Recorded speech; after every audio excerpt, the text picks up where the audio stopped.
Magandang araw mga bata! Ako ito si Teacher Lee, ang inyong guro sa EPP4 Quarter 2 Week 1 Day 1. Ang tatalakayin natin sa araw na ito ay kahulugan ng agrikultura at mga sangay ng agrikultura sa paghahalaman. Handa na ba kayo? Simulan na natin ang talakayan. Unang araw. Ano ang nakikita mo sa larawan?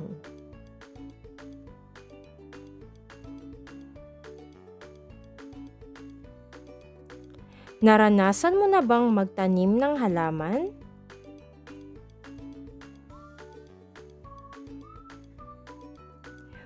Paghawa ng bokabularyo.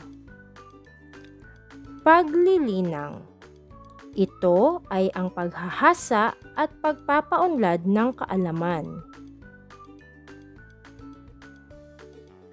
Agrikultura. Ito ay isang agham kung saan nililinang ang pag-aalaga at pagpaparami ng mga halaman at hayop. Pagpaparami. Ito ay ang prosesong biolohikal kung saan nalalalang o nililikha ang bagong individual ng organismo. Agronomiya. Ito ay ang pag-aaral ng lupa kaugnay ng kung paano nito naapektuhan ang paglaki ng mga halaman. Teknolohiya. Ito ay isang imbensyon sa paglalapat ng kasangkapan at kagamitan, makina at proseso upang mapadali ang pang-araw-araw na gawain ng tao.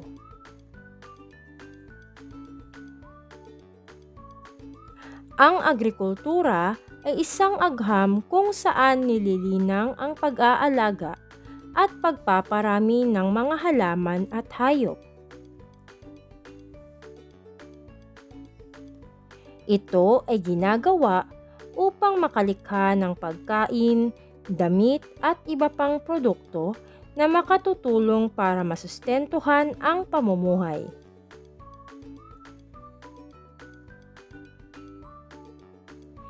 Ito ay nanggaling sa salitang Latin na agri, na ibig sabihin ay lupa. Kultura na nangangahulugan namang paglilinang. Sa makatuwid, ang agrikultura ay nangangahulugang paglilinang ng lupa.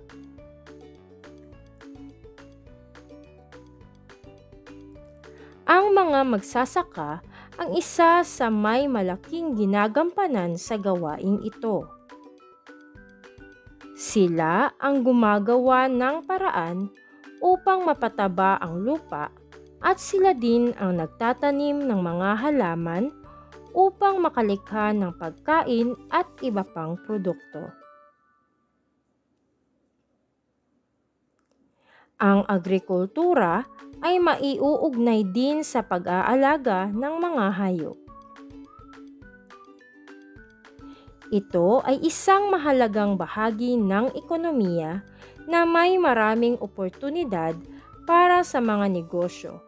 Hindi lamang pagtatanim, kung hindi maging pagbuo rin ng mga bagong teknolohiya at proseso upang mapabuti ang pagiging produktibo at kahusayan. Ang agrikultura ay isang agham, sining at proseso sa pagpuproduce ng pagkain at mga hilaw na produkto, pagtatanim at pag-aalaga ng mga hayop na tumutugon sa mga pangangailangan ng tao. Tatlong sangay ng agrikultura. Una, horticulture o paghahalaman. Ang paghahalaman ay napoproduce ang mga pangunahing pananim gaya ng mais, niyog, tubo, saging, pinya, kape, tabako at iba pa. Ang mga pananim na nabanggit ay madalas kinukonsumo hindi lamang sa loob ng bansa, kundi pati na rin sa labas. Ikalawa, agronomiya o palalinangang halaman. Ang agronomiya ay pag-aaral ng lupa kaugnay ng kung paano nito naaapektuhan ang paglaki ng mga halaman. Ito ay nagsasagawa ng pagpapainam at pagpapahusay pa sa paggamit ng lupa at makakapagpatas ng dami ng pagkain at mga pananim na hibla.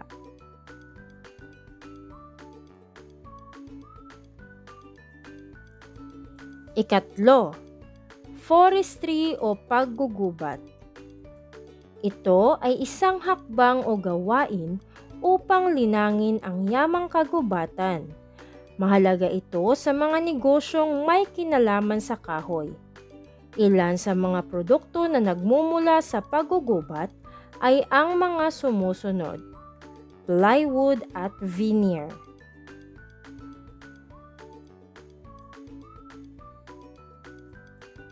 Pinatnubayang pagsasanay.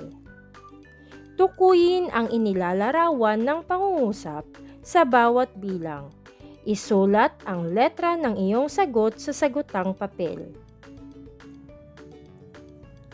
Unang bilang.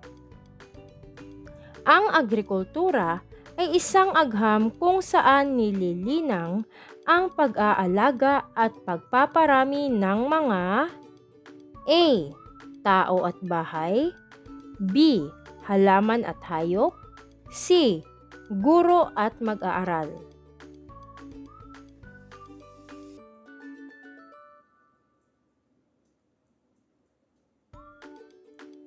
Ikalawa, ang paghahalaman ay nakapokus sa A. Pangunahing pananim, B. Pag-aalaga ng hayop, C. Pagbebenta ng mga produkto.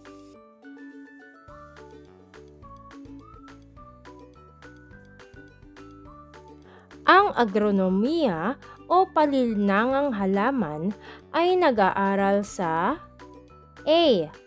Hayop, B. Lupa, C. Bunga.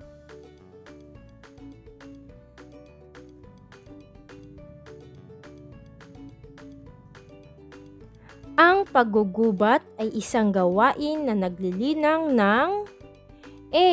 Yamang lupa, B. Yamang tao, C. Yamang gubat.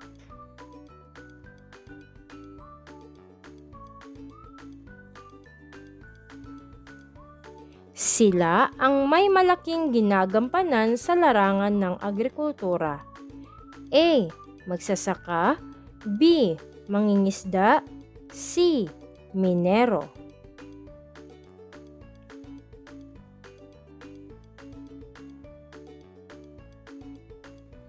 Alamin natin ang tamang sagot. Unang bilang. B. Halaman at hayop. Ikalawang bilang. A. Pangunahing pananim. Ikatlong bilang. B. Lupa. Ikaapat na bilang.